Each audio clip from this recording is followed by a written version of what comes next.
شیر شاہ صاحب کراچی سے پوچھتے ہیں، مفتی صاحب بڑے درد دل سے پوچھ رہا ہوں، ناراض نہ ہوئیے گا، آپ مولانا فضل الرحمان سے اپنے تعلق کو جوڑتے ہیں اور ہمیں بتاتے ہیں کہ وہ ایک اچھے عالم دین ہیں، میری نظر میں تو وہ دین فروش اور اس نے مذہب کا لبادہ اوڑھ رکھا ہے۔ شیر شاہ صاحب اللہ پاک آپ کو خوش رکھے، آپ نے اپنے دل کی بات کو سامنے لایا، اس لیے میں نے موبائل نیچے رکھ دیا ہے، میں بھی آپ کو ذرا کھلے طور پہ جواب بات عرض کیے دیتا ہوں۔ سب سے پہلی بات، ڈاکٹر ہے یا نہیں ہے یہ بندہ، ڈاکٹروں کی ٹیم طے، انجینئر ہے یا نہیں ہے یہ بندہ، انجینئرز کی پوری ٹیم طے کرے، یہ بندہ پروفیسر ہے یا نہیں ہے، اس کی طے کرنے کے لیے اصول موجود۔ مولانا فضل الرحمان دامت برکاتہم عالم دین ہے یا نہیں ہے، اس کا فیصلہ علماء نے کرنا ہے، شاہ صاحب آپ نے تو نہیں کرنا۔ آپ کو کس نے کہا آپ جج بازی اس معاملے میں بن جائے؟ اس وقت ملک پاکستان 25,000 سے زائد مدارس وفاق المدارس العربیہ پاکستان کے تحت چل رہے ہیں، جو صرف ایک سال میں 1 لاکھ خوش قسمت بچوں کو قرآن کریم کا حافظ بنا دے۔ علماء کی تعداد، عالمات کی تعداد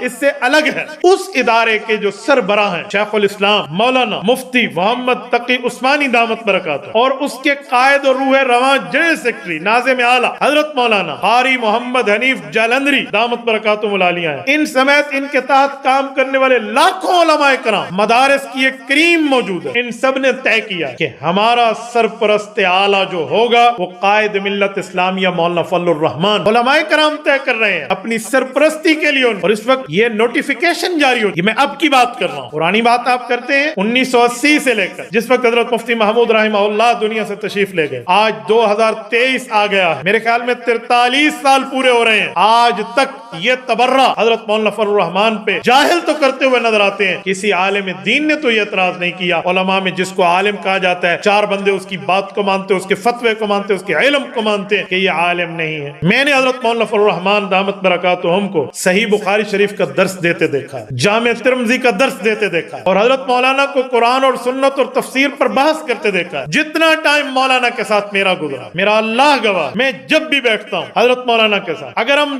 1.5 گھنٹہ کی محفل بیٹھ جاتے ہیں مثال ہے، تو اس میں 1.25 گھنٹہ یا 1 گھنٹہ 20 منٹ یا 1 گھنٹے سے زائد کا ٹائم قرآن، سنت، اجماع صحابہ، قیاس مجتہد، فقہاء، اولیاء، اتقیاء، اصفیاء، محدثین، مفسرین، کتاب، تفسیر، فقہ، مسئلہ، مسائل، عقیدہ، نظریہ، اس پر بات ہوتی ہے۔ اس کتاب میں یہ، اس میں یہ، کبھی مولانا کچھ پوچھ لیتے ہیں، کبھی ہم کچھ بات کر لیتے ہیں۔ میں نے تو اس شخص کو صرف یہاں نہیں، میں حرمین میں دیکھ، میں نے وہاں بھی مسائل پہ گفتگو کرتے تھے، ہم مدینہ طیبہ میں، ایک شخص نے مولانا کے ایک مخالف کا نام لیا، اب میں اس کا کیا نام یہاں لیتا پھروں، اس کا نام لیا جس کے اوپر مولانا غیر کے ایجنٹ ہونے کا الزام لگا۔ مولانا نے کہا روک یار، میں مدینہ طیبہ میں عبادت کے لیے آیا ہوں، یہاں بڑے سے بڑے مخالفین پہ تبصرہ کر کے اپنے وقت کو یوں نہیں کرتا کہ مدینہ کے اپنے وقت کو بھی نہیں پر لگاتا۔ ایسا یقین مانیے میں نے تو ہر جگہ ان کو دیکھا ہے، ملک غیر ملک میں دیکھ، یقین میں آپ کو ایک مزے کی بات، مسجد نبوی شریف ہم داخل ہونے لگے، ساری مسجد نبوی کی بات نہیں ہے، بیت اللہ شریف، حضرت مولانا مجھے کہنے لگے کہ عبدالواحد ایک بات بتاؤ، یہاں تو صفوں کے درمیان اتصال نہیں ہے، یہاں صفیں بعض اوقات رش ہے، ازدحام ہے، زحمہ کثیر ہے، بڑی مجبوری ہے وہاں پر، تو صف کچھ آگے ہے، یہ صف پیچھے ہے،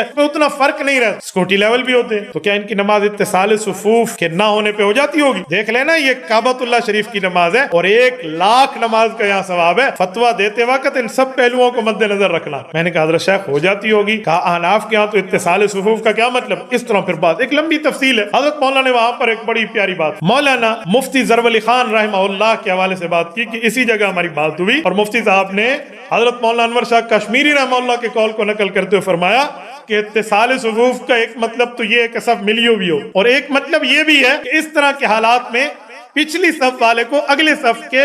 انتقالات نظر آ رہے ہوں کہ یہ رکوع میں ہے، یہ سجدے میں ہے، یہ اب اس طرح، یہ بھی اتصال کا معنی ہے۔ کتنا علمی پوائنٹ ہے، کتنا علمی جزیہ ہے یہ حضرت مولانا نے وہاں ذکر کیا۔ آپ سمجھتے ہیں نہیں فلاں ہے فلاں ہے، وہ عالم نہیں ہے، نعوذ باللہ دین فرو، یہ کیا کہہ دیا آپ؟ خدا کے بندے،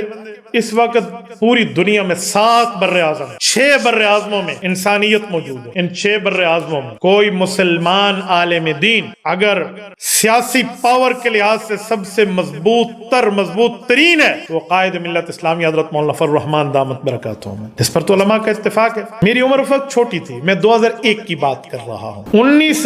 2001، جی ہاں، اپریل، میرے خیال میں 9، 10، 11 کی بات ہوگی، 3 روزہ کانفرنس ہوئی تھی تارو جواب پشاور کے اندر، اس کا نام تھا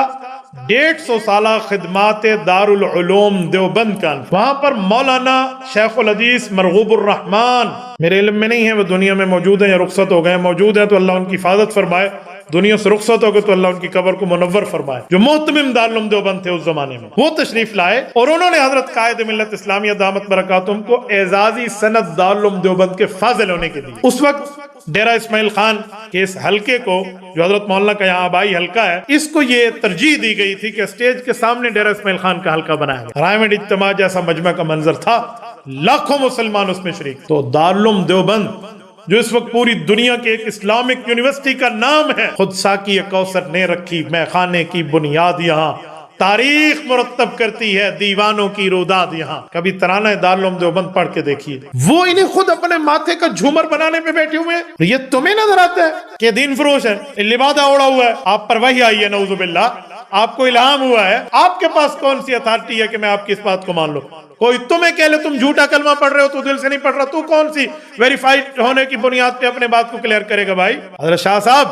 میں شاہوں کا غلام ہوں، سادات کی عزت کرنے والا ہوں، میں بڑی عزت احترام کے لہجے میں آپ کو کہتا ہوں، اس طرح کا جملہ پھر نہ کہیے، کم از کم دلائل کی دنیا میں اس پر پورے دلائل پہنچے۔